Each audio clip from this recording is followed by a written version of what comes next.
السلام علیکم ورحمۃ اللہ وبرکاتہ۔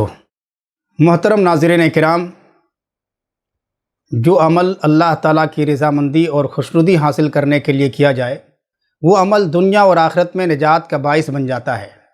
ایک لمبی حدیث ہے اس تعلق سے، صحیح بخاری کے اندر آپ پڑھیں گے، صحیح بخاری حدیث نمبر 2215 اور 2272 کے اندر روایت موجود ہے۔ اللہ کے نبی جناب محمد رسول اللہ صلی اللہ علیہ وسلم ارشاد فرماتے ہیں کہ پچھلی امت کے 3 آدمی کہیں جا رہے تھے، رات ہو گئی اور بارش بھی ہونے لگی۔ بارش سے بچنے کے لیے اور رات گزارنے کے لیے ان تینوں نے ایک غار میں پناہ لیا، پہاڑ کے ایک غار میں ان تینوں نے پناہ لیا۔ اللہ کا کرنا ایسا ہوا کہ جیسے ہی وہ تینوں غار کے اندر داخل ہوئے، ایک بھاری چٹان اوپر سے گری اور غار کا منہ بند ہو گیا۔ اب وہ تینوں آدمی اس غار کے اندر پھنس کر کے رہ گئے، وہاں سے نکلنے کا کوئی سبیل نظر نہیں آ رہا تھا۔ وہ تینوں مل کر کے اس چٹان کو ہلا بھی نہیں سکتے تھے، باہر میں کوئی آدمی بھی نہیں تھا کہ اس کو ہیلپ کے لیے اور مدد کے لیے پکارا جائے۔ چنانچہ ان تینوں نے آپس میں ایک دوسرے سے کہا کہ یہاں سے نکلنے کا صرف ایک ہی راستہ نظر آتا ہے کہ ہم میں سے ہر شخص اپنے سب سے اچھے نیک عمل کے ذریعے سے اللہ تعالیٰ کو پکاریں۔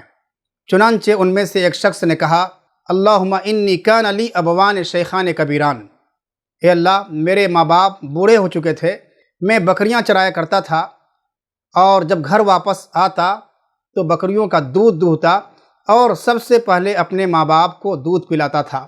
ایک دن ایسا ہوا کہ بکریاں چراتے ہوئے دور نکل گیا، واپسی میں تاخیر ہوئی، اتنی تاخیر ہوئی کہ میرے ماں باپ سو چکے تھے۔ میں نے بکریوں کا دودھ دوہا اور دودھ کا برتن اپنے ہاتھ میں لیے والدین کے سرہانے کھڑا ہو گیا۔ مجھے سخت ناگوار تھا کہ میں اپنے ماں باپ سے پہلے اپنی بیوی بچوں کو دودھ پلاؤں، اپنے غلاموں کو دودھ پلاؤں۔ حالانکہ میرے بچے بھوک کی وجہ سے رو رہے تھے، لیکن اس کے باوجود میں دودھ کا پیالہ ہاتھ میں لیے اپنے والدین کے سرہانے کھڑا رہا یہاں تک کہ صبح ہو گئی۔ جب صبح ہوئی تو میرے والدین نے دودھ پیا اور اس کے بعد میں نے اپنے بچوں کو اور بیوی کو دودھ پلایا۔ اللہم ان کنت تعلم انی فعلت ذلک ابتغاء وجہک فافرج عنا فرجۃ نری منہا السماء، یا اللہ اگر میں نے یہ کام صرف تیری رضا حاصل کرنے کے لیے کیا ہے تو اس مصیبت سے ہمیں نجات دے دے، اس چٹان کو اتنا ہٹا دے کہ ہم آسمان کو دیکھ لیں۔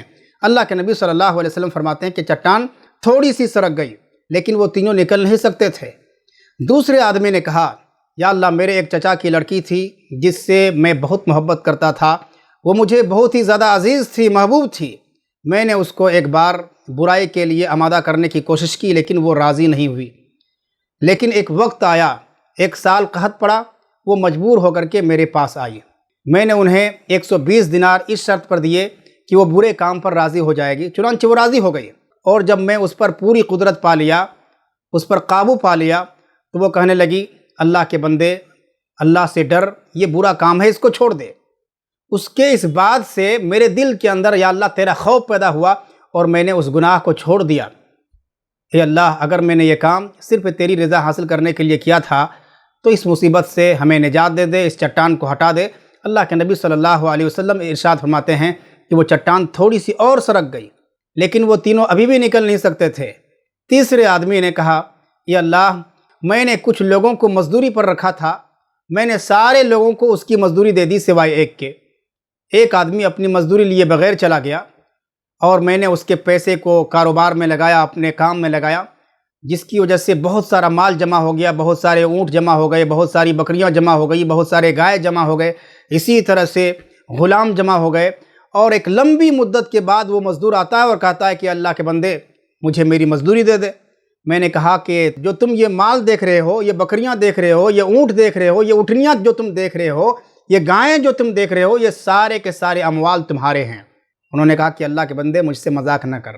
میں نے کہا کہ میں تجھ سے مذاق نہیں کر رہا ہوں، واقعی تمہارے ہیں۔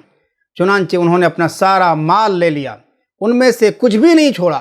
اللہم ان کنت تعلم انی فعلت ذلک ابتغاء وجہک فافرج عنا، یا اللہ اگر میں نے یہ کام صرف تیری رضا حاصل کرنے کے لیے، تیری خوشنودی حاصل کرنے کے لیے کیا ہے تو اس مصیبت سے ہمیں نجات دے دے۔ اللہ کے نبی صلی اللہ علیہ وسلم فرماتے ہیں کہ چٹان پوری ہٹ گئی اور وہ تینوں صحیح سالم واپس وہاں سے نکل آئے۔ تو میرے عزیزوں، بھائیوں، دوستوں اور بزرگوں، جو بھی عمل اللہ تعالیٰ کی رضا اور خوشنودی کے لیے کیا جائے وہ عمل انسان کی نجات کا باعث بن سکتا ہے، دنیا کے اندر بھی وہ عمل مصیبتوں میں کام آ سکتا ہے اور آخرت کے اندر بھی نجات کا باعث بن سکتا ہے۔ اللہ تعالی ہم تمام مسلمانوں کو اللہ تعالیٰ کی رضا اور خوشنودی حاصل کرنے کے لیے نیک اعمال کو انجام دینے کی توفیق بخشے۔ آمین وصلی اللہ علی نبینا محمد و آلہ و صحبہ اجمعین۔